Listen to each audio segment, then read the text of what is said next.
Alright, I'm kind of showing what's in my bag currently, all my Pentax stuff here.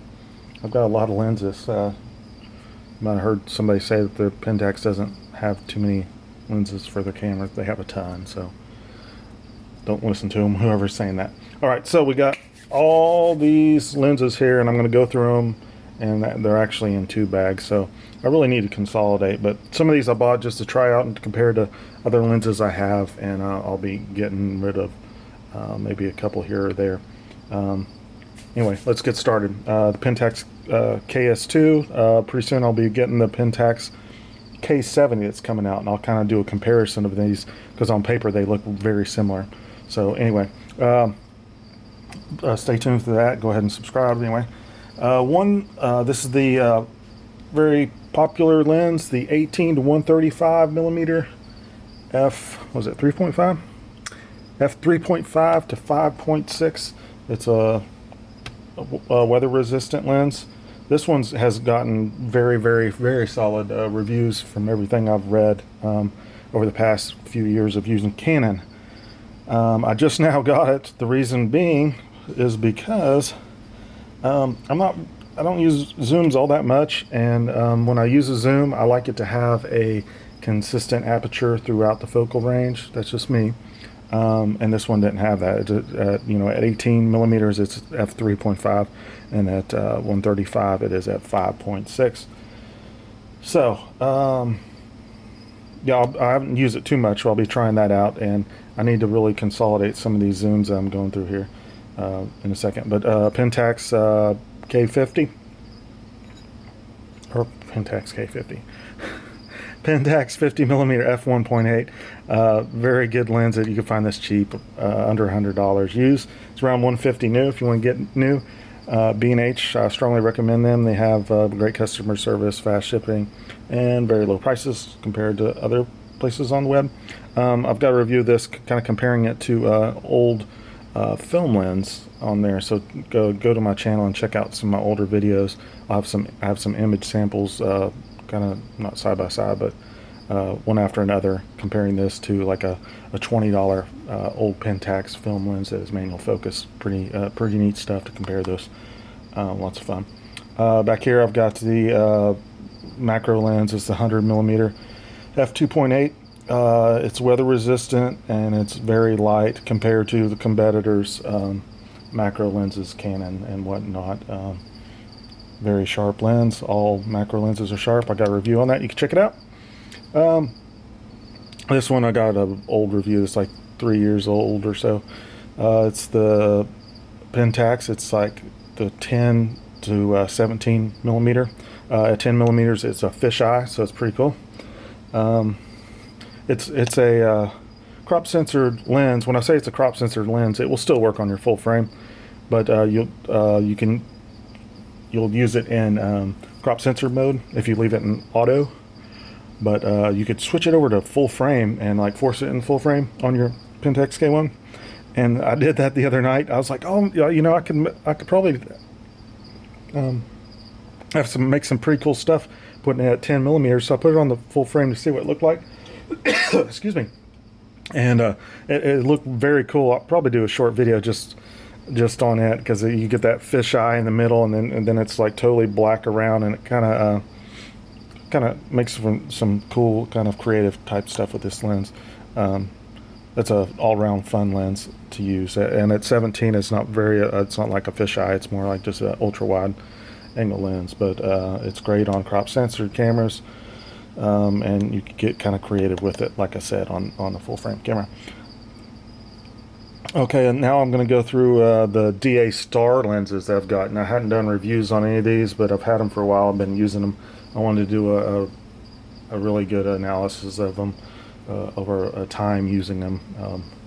So I will give them the best review I can. So DA Star meaning it's their top-of-the-line glass. It's kind of like their Canon L series glass, kind of same difference for them. This is the 16 to 50 millimeter f2.8 DA Star lens. So DA So it's a crop censored camera. So if you used it on your full frame, it would you would most likely put it in the crop mode. But stay tuned for a review on that. A very solid lens. It goes down to f2.8. Also, I've got a very cool lens. Hadn't done a review on it either. 50 to 135 f2.8, the A-star as well. It's a crop censored lens. Now at 135, you could use it on this Pentax K-1 in full frame mode, and you won't have that vignetting like you would on some other lenses. Or you could just go ahead and use it on this and put it in crop mode, but you'll lose some megapixels here if you do that. I really like this lens, so that's kind of an odd 50 to 135 when you think about it.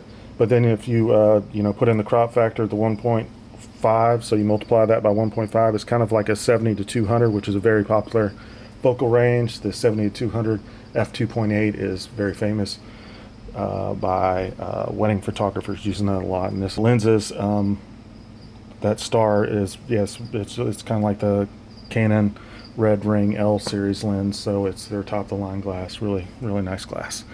And yeah, this one I've done a review on. You might have seen it. Out of all these lenses here, if I had to pick one lens that I would just use like consistently, get rid of all these, and I can only keep one, it'd be this lens right here. This is Sigma 35 millimeter f1.4. So awesome on this Pentax K-1. Very shallow depth of field at f1.4, sharp throughout the f-stops there. Very nice lens. I've already got a review on that, so you can check that out. And I've got a review on this one. This is the Rokinon 14 millimeter f2.8. I love this lens. It's very sharp, but I saw a review recently and I went ahead and picked up this other lens, and I was going to try between the two, just because this lens has a few other extra features on it that the Rokinon doesn't have, that I miss from having a was it Laowa, whatever. It's a 15 millimeter macro f1 or f4 1:1 macro. It's a manual focus lens. But I'll be doing a solid review on this. This is a very cool lens, made in China. But there's some reviews out there. Christopher Frost has a review on this for Canon. So if you can't wait for me to get my review out on it on a Pentax, you might want to check his out. Christopher Frost. Just do a YouTube search. He does a very good review on this. I've got a few other things I'm going to mention that he doesn't mention, but most of the stuff he says I totally agree with. So yeah, I've been using both of them, trying to compare, and I'm gonna decide which one to keep. That'll probably be part of my review there, which one, maybe a versus or something like that. So that's everything I got in my bag right now. A lot of lenses there. I really need to consolidate down, because if I can't think of everything I have if I don't look. I was like, God, I've got way too many lenses. So the other thing I'm going to try to break down is between all these zooms that are made for these crop sensor cameras. I've got too many. Do I like this 18 to 135? Do I just want to keep that and get rid of this 16 to 50? And then, this goes to 135. I could get rid of these two and keep this one. But this is very solid glass, so it's kind of the question mark there. But anyway, lots of lenses here. I'll be doing reviews on them. If there's some in here that I hadn't done a review on, you can search on my channel and you want to see a review on them, just add a comment below, or yeah, and also subscribe. Thanks for watching.